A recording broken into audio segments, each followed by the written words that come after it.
Boa noite. Boa noite. Que a paz do Cristo esteja conosco. Bom, estudando o Evangelho, cujo tema trata sobre escândalo, eu me recordei de duas questões que já havia estudado no Livro dos Espíritos. Essas duas questões a gente pode encontrar lá no terceiro livro, na terceira parte, que é intitulada As Leis Morais. Elas trazem uma ligação muito profunda com o Evangelho de Jesus. Então eu vou iniciar comentando essas duas questões brevemente. A primeira é a questão 619. Kardec pergunta: Deus deu a todos os homens os meios de conhecerem a sua lei?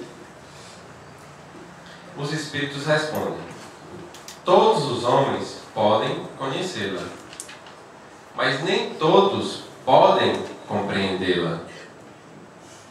Compreendem melhor os homens de bem e aqueles que a buscam. Bom, essa resposta ela traz dois requisitos fundamentais para que possamos verdadeiramente compreender o Evangelho de Deus, o Evangelho do Cristo.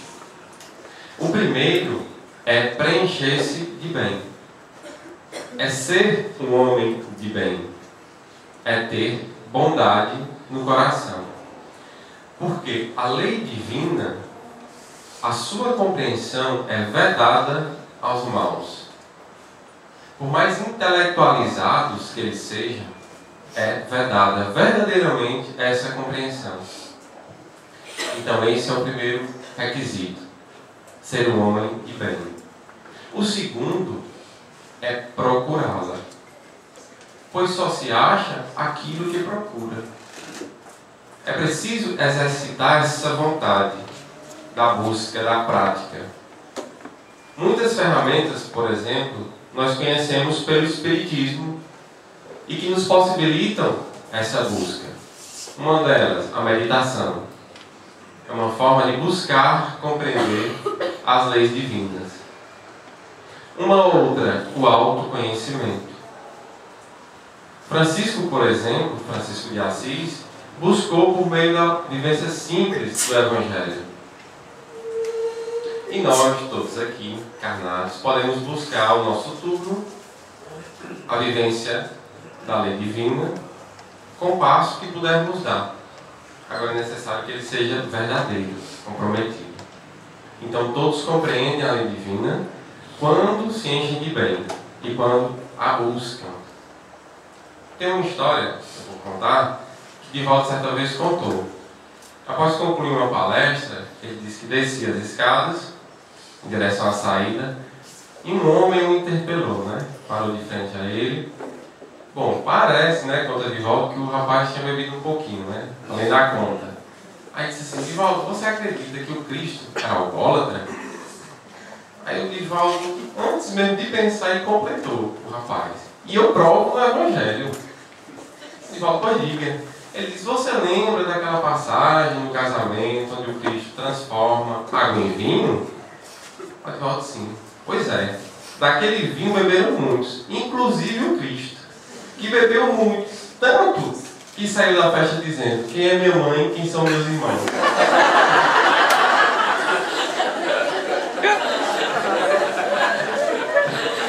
Bom, o rapaz achou o que procurava, Se verdadeiramente essa é a interpretação do Evangelho, não. Mas ele achou o que procurava. Então é necessário o bem nessa busca.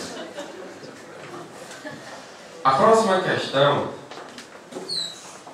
ela diz respeito a uma busca também pela lei divina, e Kardec pergunta da seguinte maneira: onde está escrita a lei de Deus? Certamente muitos pensadores religiosos, teólogos, filósofos já se perguntaram sobre isso. Onde está escrita a lei de Deus? E também sobre isso conversaram, responderam a essa questão. Bom, hoje, se nós perguntarmos, por exemplo, ao muçulmano onde está escrita a lei de Deus, é muito provável que ele responda que é no Alcorão. Se nós perguntarmos para alguns católicos, ou melhor dizendo, para alguns cristãos, a depender da convicção religiosa, eles vão responder que está na Bíblia. Bom, nenhuma crítica às respostas, são todas verdadeiras, conforme cada um pensa, cada um se move, se orienta.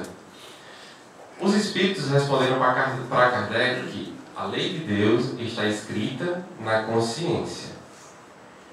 Então, para o Espiritismo, buscar a lei de Deus, o Evangelho, é uma viagem para dentro e não para fora. É uma viagem que é essencialmente descobrir uma verdade interior. Uma verdade que nos preenche. O Cristo certa vez disse: o reino de Deus está dentro de vós. O que é o reino de Deus, senão as suas próprias leis? Então essa passagem do Cristo exemplifica ou corrobora muito bem com a resposta dos Espíritos. A lei de Deus está escrita na nossa consciência. Bom, então essa pequena introdução é para que a gente possa entender que a doutrina espírita, a busca do Evangelho é preencher-se de bem e olhar para dentro de si. Buscar uma verdade interior, não exterior.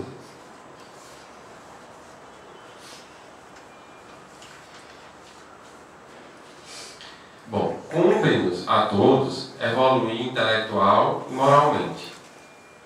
Estamos todos nessa caminhada, pelo viés da reencarnação. Bom, nas escadas da evolução moral, nós temos um conjunto de conhecimentos que nos servem de modelo e referência. É o que chamamos de Boa Nova. É o Evangelho do Cristo. Então ele nos serve de roteiro, de modelo e de exemplo. Dentro do conjunto de conhecimentos da Boa Nova, cada conceito do Cristo, ou de seus colaboradores diretos, tem um valor específico. Assim como uma pérola num colar, tem cada um o seu valor. E cada conceito desse, cada ensinamento, ele se adapta a uma situação muito prática da nossa vida. Por exemplo, a dos escândalos, sobre a qual eu vou falar hoje.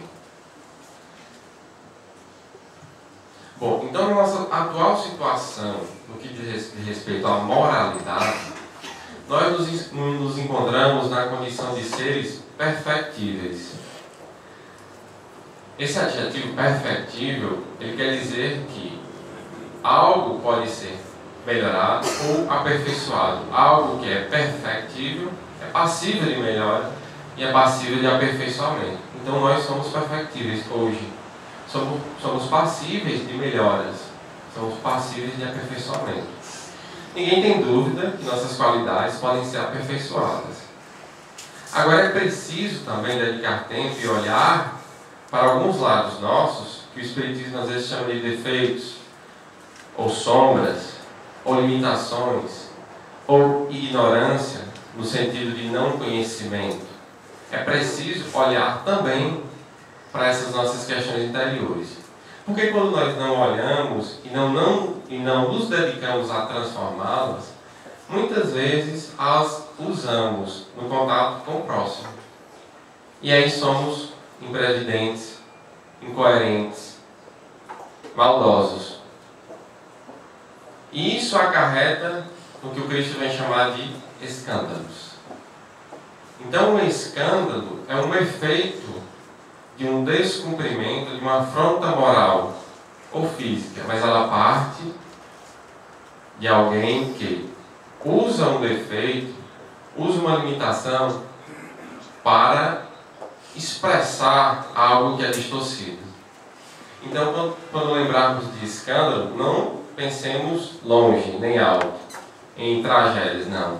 São descumprimentos, os mais simples, de uma lei divina, do bem.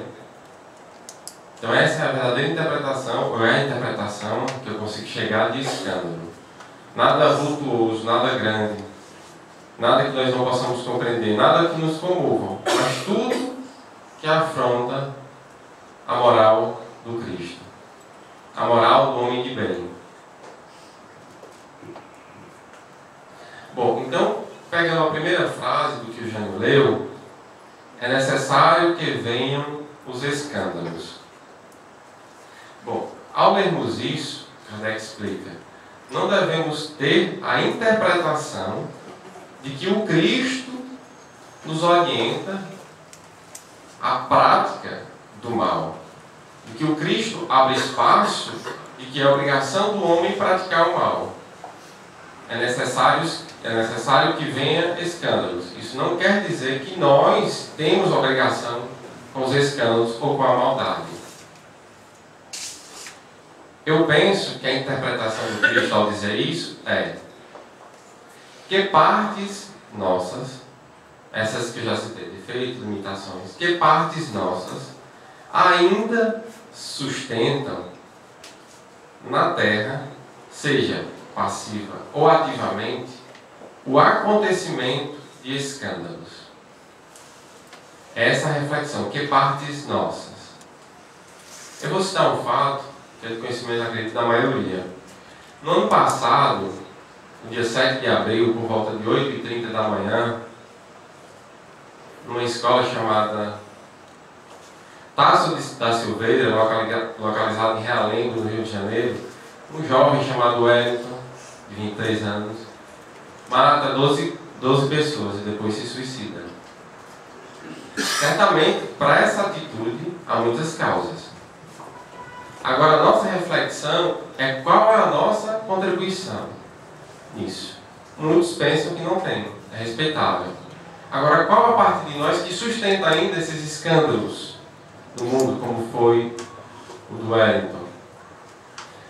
O que ajuda a gente a pensar sobre isso? Um pequeno trecho que eu peguei de uma carta que o Wellington deixou. Ele diz: muitas vezes aconteceu comigo de ser agredido por um grupo, e todos os que estavam perto debochavam e se divertiam com as humilhações que eu sofria, sem se importar com os meus sentimentos. Essa frase de Wellington mostra sentimentos humanos, de grupos que se reúnem para massacrar outros, de pessoas que humilham outras pessoas. Eu não quero dizer que essas ações que foram praticadas com ele o tornaram a pessoa que chegou aqui, não. Eu só quero que a gente reflita se a gente, por exemplo, exclui, porque ele foi excluído. Existe uma parte na gente que a gente não ama e que, quando encontra o próximo, também não ama e o exclui. Pois essa parte sustenta e, na minha opinião, contribui para a realização de fatos como esse. O que ele descreveu aqui é o que modernamente nós chamamos de bullying. Então, é preciso que a gente traga amor para os nossos defeitos. Não é para ficar vibrando, por exemplo, se você é cruel. Não é isso. Trazer amor para os defeitos, amar os defeitos, é amar-se. Amar os defeitos é reconhecer-se, por exemplo, cruel. E depois disso, aceitar-se. É nossa condição ainda de ter imperfeições, falhas. E depois de aceitar, procurar modificação. Porque a modificação trará o amor a essa parte que é cruel. Talvez a torne piedosa. E com essa piedade, nós não seremos capazes de cometer escândalos contra nós mesmos, nem contra o próximo. A nossa contribuição não é mensurada. Eu contribuí 10, 30, 20%. Não. A gente tem que olhar para onde é que nós ainda sustentamos. Por isso é que o Cristo disse: a necessidade dos escândalos ainda é atual, porque muitos de nós precisam revisitar essas partes que esquecemos, revisitar os nossos defeitos, revisitar a parte da gente que não nos ama e que não ama o próximo, porque para amar o próximo, a condição essencial é nos amar. Então, a necessidade dos escândalos, para mim, tem essa reflexão maior, de que a gente reviva esses sentimentos. Que às vezes as pessoas esquecem, foi só uma vez que você cometeu isso, bota debaixo da pedra. Não, aquela pessoa até que merecia, e aí a gente contribui um pouco. Passa um sinal e torce para ninguém ver, é o mesmo que fazem muitos quando escondem dinheiro público, torcem para ninguém ver. Não é para ninguém se sentir culpado, é para que a gente se sinta responsável. É diferente. Uma outra passagem é a que diz: ai do mundo, quando vierem os escândalos, e ai daquele que trouxe os escândalos. Quem disse isso foi o Cristo. E nós temos um pouquinho, nós podemos mencionar um pouquinho da bondade dele. Quando, por exemplo, diante da mulher adúltera, impediu o apedrejamento e disse: se eles não te julgaram, eu não te julgo, segue em paz e não peques mais. Essa é a orientação do Cristo para aquele que comete escândalos. É a da repreensão e do perdão. Agora, a repreensão pelo Cristo é muito diferente da que nós entendemos. Por exemplo, a que nós entendemos, vocês devem lembrar do Gaddafi, ditador. Vocês lembram, se tiveram a oportunidade de ver na internet, o que foi que as pessoas que o condenavam fizeram com ele. Ele foi massacrado. E essa não é a repreensão do Cristo. É importante que se cumpra, sim, as leis da sociedade, mas a do Cristo é a do amor. É a que diz: eu não te julgo. Porque tem a compreensão de que um dia foi assim, superou pelo conhecimento, pela vivência do amor. Mas diz: segues e não peques mais. Então, ai do mundo e ai daqueles que trouxeram os escândalos, por quê? Porque nós mesmos promoveremos o julgamento. Quando acessarmos essas partes nossas, ainda que não são maduras, julgamento desse incorreto. Para se repreender alguém, é preciso primeiro fazer o inventário das próprias faltas. Quando nós fazemos isso? Quando nós olhamos para uma pessoa que comete escândalo e diz: ah, eu já fiz isso. A quem faça o que você já fez, você ainda o que você já foi. Então, olhar para alguém que faz uma coisa que você fez, é olhar para você no passado. E quando a gente tem amorosidade, a gente até repreende, orienta, mas ama, perdoa. O Cristo diz: acautelai-vos. Se seu irmão pecar, repreenda. Mas se ele se arrepender, perdoe-o. Então, ai do mundo e ai daqueles que trouxeram os escândalos, na visão do Cristo, não é pagar o mal com o mal. É apagar o mal com amor. O mal a que se fez, com amor se apaga. Essa é a proposta do Cristo. Que pode até dizer: repreendam-os. Mas é preciso fazer isso no auge do amor. É preciso ter a consciência de que as pessoas tropeçam, caem. Escândalo pode ser interpretado como tropeço, queda. Bom, faltam 15 minutos, vou deixar um tempo para a pergunta. E o que eu escrevi de conclusão foi que os ensinamentos de Jesus trouxeram para o nosso cotidiano uma luz muito intensa, uma pureza de olhar radiante. Permitiu que nós nos expandíssemos enquanto seres espirituais, alargássemos a nossa compreensão. Porque muitos de nós ainda vivem mergulhados como cegos no cotidiano. O Cristo, ao olhar para cada situação da vida, a tornou bela. Bela no sentido de fazermos olhar para cima. De mostrar que a dor ensina, por exemplo. Então que a gente possa abrir os olhos, tal qual o Cristo ensinou, diante dos escândalos. Porque ao fazer isso, abriremos primeiro para a gente. Toda ação que fazemos repercute primeiro em nós. E ao fazermos isso, identificaremos o ser bondoso que somos, mas que ainda precisa também evoluir, crescer. Então que possamos abrir os nossos olhos para a mensagem do Cristo. Porque quando nós crescemos para Deus, o Evangelho cresce para nossos olhos. A interpretação do Evangelho é infinita, como era o conhecimento do Cristo. É só preciso sintonizar. É preciso estar consciente para que a gente ache, como trabalhador da obra divina, o nosso espaço aqui. E para que os escândalos no futuro não sejam mais ferramenta de aprendizado. seja um passado bem distante que a gente possa comentar. Felizes, porque Paulo de Tarso diz: em tudo regozijai-vos, em tudo regozijai-vos. Muita paz e boa noite.